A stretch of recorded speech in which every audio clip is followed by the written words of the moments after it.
রাসূলের সুন্নতকে ভালোবাসবো, যতটুকু পারি ভাই, যেভাবে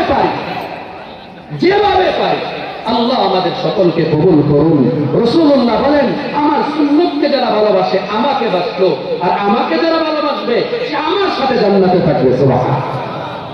তাই আসুন দোস্ত, আমরা কোরআন হাদিস যে সামনে নিয়ে আমরা সাহাবায়ে কেরামের অনুসরণ করি, রাসূলুল্লাহ সাল্লাল্লাহু আলাইহি ওয়াসাল্লামের সুন্নতকে আঁকড়ে ধরি, জীবনটাকে আল্লাহ রাসূলের হুকুম অনুযায়ী, রাসূলের সুন্নত অনুযায়ী জীবনটাকে করার চেষ্টা করি।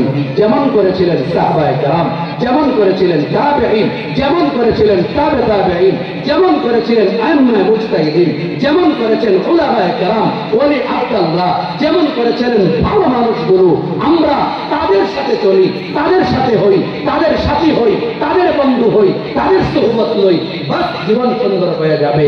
যারা অন্য জায়গায় চলে, অন্য লাইনে চলে, এগুলো মানে না, আমরা তাদের সাথে থাকতে চাই না। তাদের ব্যাপারে আমরা বড় কঠোর।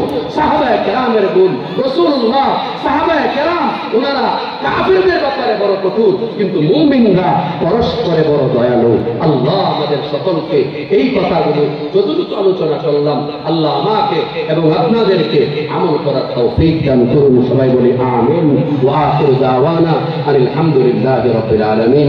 আসসালামু আলাইকুম ওয়া রাহমাতুল্লাহি ওয়া বারাকাতুহু। মাশাআল্লাহ, মারহাবা।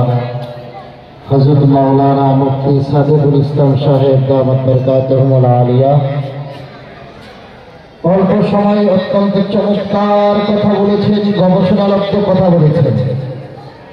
আজকে আমাদের মাহফিলে যে বক্তাগণ আছেন, সভাপতি সহ এক একটি মাহফিলের প্রধান বক্তা হওয়ার দাবিদার, কিন্তু অত্যন্ত ভালোবাসার কারণে আব্দুল্লাহ আল মামুন ভাইয়ের ভালোবাসা এবং তাহসিনুল উম্মাহ ও মিসবাহুল জান্নাত এই প্রতিষ্ঠানের ভালোবাসার কারণে সেই পথগুলো তারা না রেখে সেটা উপস্থিত হাজিরা দেওয়ার জন্য এসেছেন।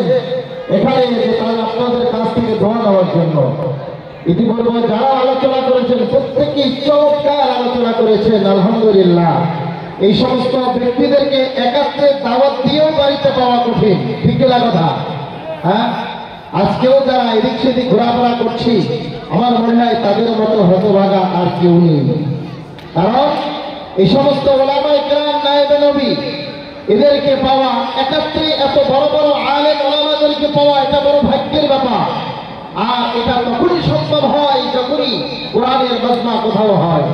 আল্লাহ আমাদেরকে এই মজমাকে জান্নাতের পাথর হিসাবে কবুল করুন। প্রিয় স্বেচ্ছাসেবকগণ,